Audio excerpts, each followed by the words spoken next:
All right, welcome back to the Vault Report. I'm here with VCU head coach Ryan Odom.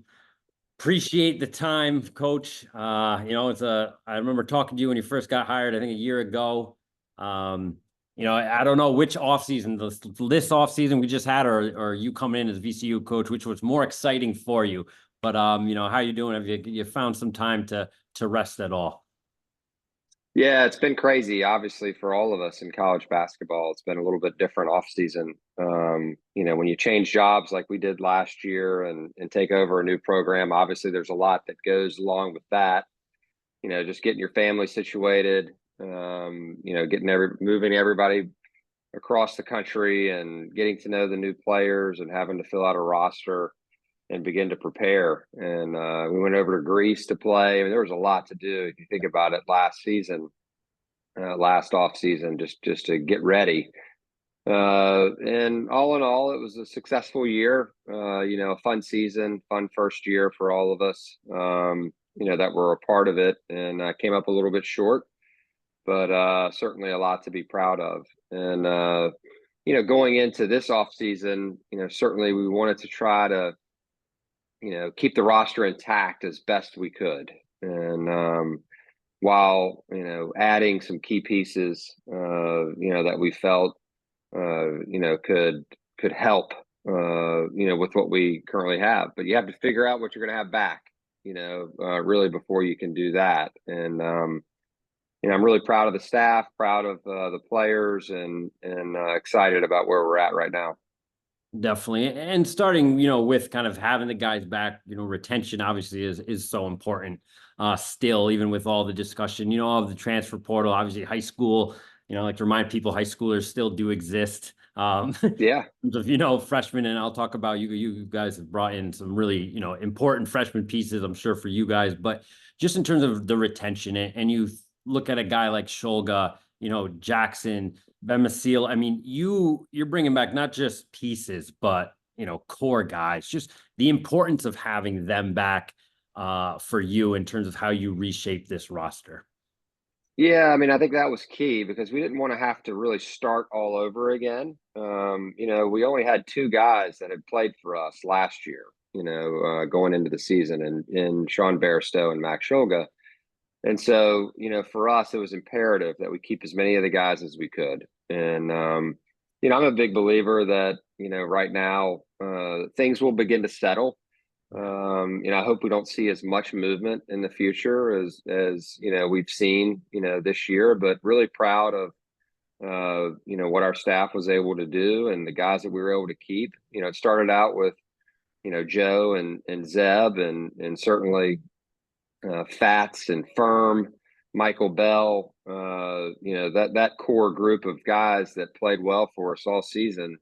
We have young, talented guys, and then we've got some veterans, and those guys that I just mentioned there that all really helped us win basketball games last year. And, I felt it was really important, for us to have guys that had experienced the disappointment of not finishing off the season the way that we wanted to, and certainly adding Max back into the fold there late certainly was icing on the cake for us. And I'm seeing it already. The guys are motivated, and each of them bring something really positive to our roster, and to our culture in their own way, and we're excited to be able to finish it out with some of these guys, but also help these other guys continue to grow that have more years past even next year.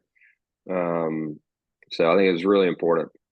Definitely. And, without going into detail, obviously, I do have to wonder, does Shulga owe you a couple extra, push-ups or, sprints this offseason just for the scare? No, yeah, I mean, I certainly that he would laugh about that, and would certainly do those for us if need be. But I think with Max, it was just a matter of like we've been through a lot together. Certainly every day that went by, the original plan was never for him to even play another year. It was to go pro, right after, the first season with us here, his last season, which was basically his fourth year. Yeah. And he does have that COVID season, and college basketball's changed. It didn't make sense for him to go, this year. And so I think every day that got a little bit closer for him, to leave, he felt like he was leaving his family and his teammates, and certainly had some unfinished business here, at VCU. And I think it's an important, thing for us, all in all, as we move forward with our program is, VCU has always been successful. It's a place where it's a destination, and certainly there have been some players that have chosen over the years to choose to go to other places. But I would argue those that stick it out do really well, and you can get where you want to go, whether it's the NBA or high level Europe, from VCU. And certainly, we don't want to take a back seat to anyone, and we want to compete with the best of the best, certainly for our own players that we help develop. And, our fans deserve that. And certainly, our team, deserves that as well. And certainly that's what we're going to try to do year in and year out. Absolutely. I mean, and not just in the A10, in college basketball in general, like you said, VCU, the brand that it is, it would be hard to find success, continuous success, year in, year out, more so than VCU. And with that being said, part of it with the guys we just talked about, I mean, you guys are, again, bringing back a team that, is going to be, obviously a lot of things have to fall into place, but, contention, you're there. When we look at the top of the A10, you also brought in obviously a couple guys, something that, you got to do in college basketball now. You don't have to go through them all, but just, look at a guy like, Phil Russell, I believe, is it Jack Clark? I just want to make Yeah. sure. Yeah, just a couple, these guys that you brought in, what you see specifically with Russell. Again, you look at the guards that you guys have. I think you now with Russell will have three guys who average more than 3 assists. Yeah. How you just see them fitting well, together, and just the flexibility you feel like you'll have, and how important experienced guards are in college basketball. Yeah, I mean, Phil's a dog. We got to say dogs only at VCU, and certainly been really impressed, with him and his moxie, his toughness so far. He's physical. Even though he's not 6'3", he's a physical player, and he can really guard the basketball. He bothers the basketball. He's got instincts on the defensive end. I'm glad you mentioned his passing, because that's one of the first things that you notice when you watch him play, is that he will fit in right away with the way that we coach, and the way that our teams play on the offensive end. He's very unselfish and gets rid of the ball quickly, but also can score. He can really get buckets, and so I'm excited, that he chose to come to VCU. And obviously he's familiar. He was familiar with VCU from being at St. Louis and playing with Nick Kern, in high school. And I think he was really excited, to commit to us and to be a part of this coming season. And certainly we're excited to have him, especially when you consider you have Max coming back now. That could have gone a lot of different ways. And you've got Zeb, and you have Joe and Bats, and we have some guys, on that perimeter, that certainly can really play and have proven themselves in college. And also we've added, 2 dynamite freshmen, in my opinion, and Brandon Jennings and Terrence Hill. Both can really play. And I'm excited for their futures, for sure. And they're really going to add to our team. You mentioned Jack Clark. Jack is a veteran. Jack's played in this league. Jack obviously has had 2 successful years at NC State and Clemson, and played in the Final 8 last year as a starter, and was a big reason they were able to kind of turn the corner there last year. And so really excited to have him with his size and his physicality and his skill level. It's going to be really beneficial for us. Definitely. And, speaking just kind of the big man, obviously Clark, like I said, his size, what he's been able to do, previously before he got there, Furman as well. You look at your front court, someone who's, was obviously a contributor last year, meaningful minutes, just as you look at, again, because a lot of attention is going to go to the guards, right, in terms of the experience and what you guys have. But just in terms of your front court, Bell, you obviously mentioned Bell, who had some time, but just how do you like and how do you see your front court, and what's the key for them, this offseason as you continue to develop them? Yeah, I mean, the key is Firm's already gotten better. He started working as soon as the season ended and was another guy that committed to stay right away. He feels like this is his home, and he's grown here already and wants to grow even more. We're adding to his post-up game. It's certainly the next step for him. He's a better dribble than people know, better passer than people know. He's an efficient shot blocker. He can really run the court. He's an elite runner and sprinter. He's gotten stronger, in the weight room with Coach Roos. And, I'm excited for his, what he can show, this year. We're going to need him to play big.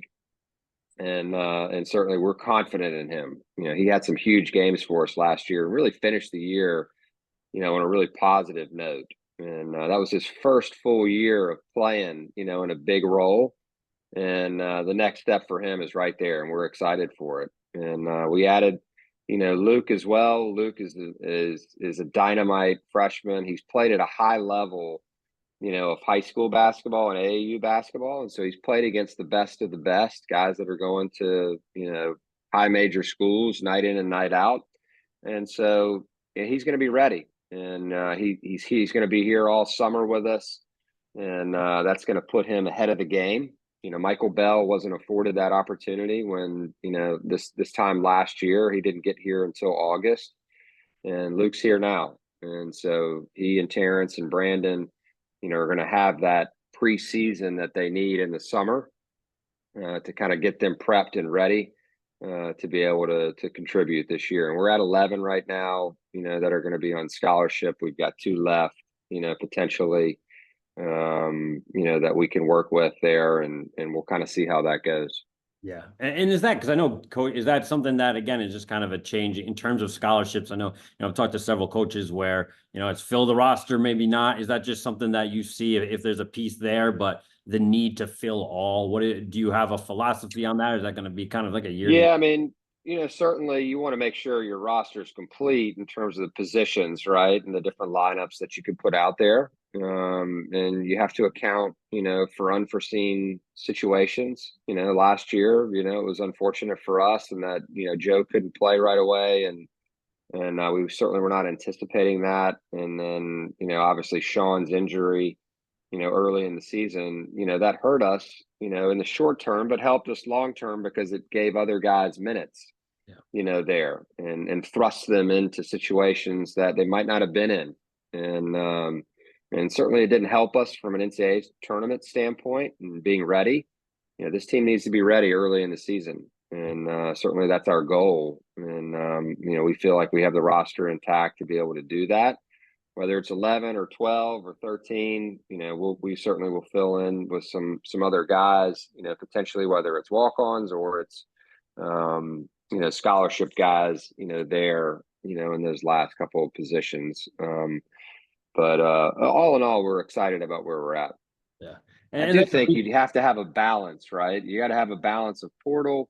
You got to have a balance of high school guys that you really are bought into and feel that have bright futures. And I think we've got a really good balance there because, you have to be able to, retain guys and have the opportunity to retain guys that you feel have major promise year in and year out.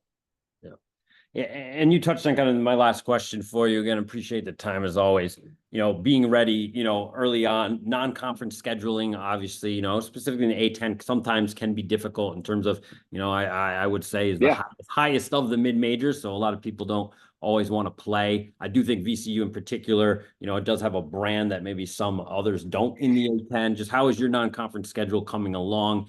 Any, whether it be new or old announcements, just kind of how that's coming together for you guys?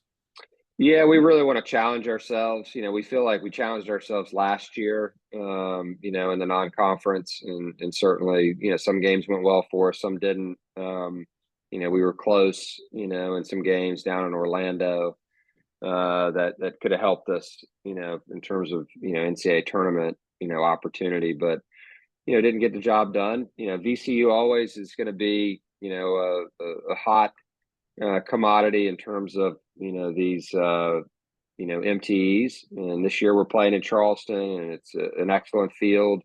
One that we know is going to be really challenging. We scheduled a neutral site game at Navy, at the Veterans Classic against Boston College. And Coach Grant's done a great job there. And we know that's going to be a really tough matchup.